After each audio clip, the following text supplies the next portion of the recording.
Parlamentares derrubaram ontem à noite 3 vetos feitos pelo presidente Jair Bolsonaro à Lei do Agro. A lei que trata do crédito rural foi sancionada em abril e teve origem na medida provisória 897, conhecida como MP do Agro. A gente já falou sobre isso muitas vezes aqui, né? Com a derrubada dos vetos, a lei passa a contar com novos artigos que tratam de cooperativas, créditos de descarbonização e taxas de cartório. Os vetos foram derrubados com o apoio da ampla maioria dos deputados e também dos senadores na sessão do Congresso Nacional que foi realizada ontem, quarta-feira. Mas, na verdade, nos últimos meses, os membros da Frente Parlamentar da Agropecuária, bancada do agro, já vinham articulando, trabalhando o apoio a esses trechos que foram vetados pelo presidente Jair Bolsonaro. Dos 5 vetos presidenciais feitos em abril à Lei 13.986, a Lei do Agro, 3 foram derrubados. O primeiro veto derrubado devolve à redação da lei o artigo 55, que prevê a desoneração dos produtores rurais, pessoas físicas e das cooperativas no pagamento de contribuições sociais.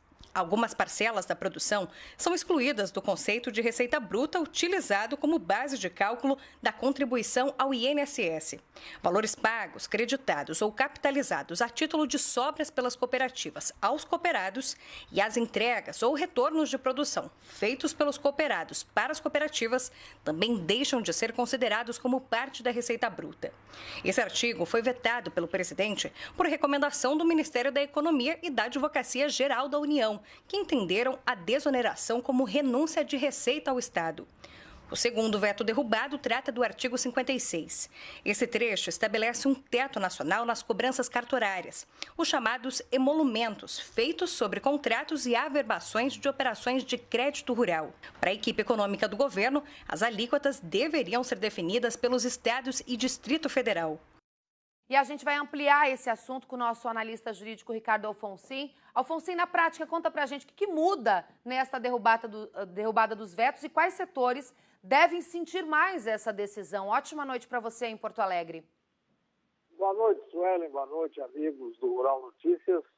Foi realmente uma luta árdua aí que os parlamentares tiveram nesses últimos meses, depois de que foi sancionada a famosa Lei do Agro, uma lei importantíssima que traz grandes inovações no setor, mas muitos vetos foram feitos pelo presidente da República, falando em razão da renúncia fiscal, outros por responsabilidade fiscal. Então, são situações aí que resultaram nesses vetos.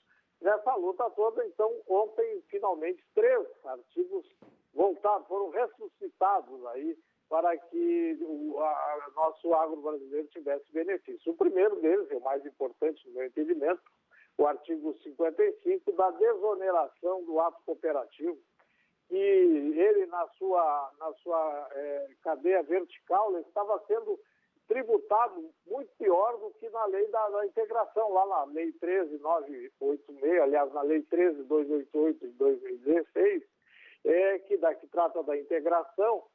No caso das cooperativas, o ato cooperativo vinha sendo taxado integralmente sem nenhum benefício, que era um absurdo, justamente. O ato cooperativo tem que ser exonerado, tem que ser isento dessa tributação, que é o famoso Fundo Rural. Mais uma vez, esse assunto aí refere-se ao Fundo Rural. Então, nós temos, com essa desoneração, houve um ganho muito grande, ou merecido ganho, porque era um absurdo continuar a forma, esse veto como foi feito. Foi uma grande vitória aí do nosso presidente da OACB, Márcio Freitas, junto com todas as cooperativas e com a forma que isso foi conseguido. Depois, o segundo é a questão desses emolumentos cartorários, lá do artigo 56, que também era um absurdo, porque ficou, embora tenha sido dispensada o registro das cédulas, mas o registro das garantias estava obrigado, e nele cada estado cobrava o que queria, e então, inclusive, em alguns casos, passaram a cobrar, porque o registro da garantia tem um preço menor, cobravam como se fosse o registro da cédula. Isso estava criando um grande tumulto nacional. Então, agora, com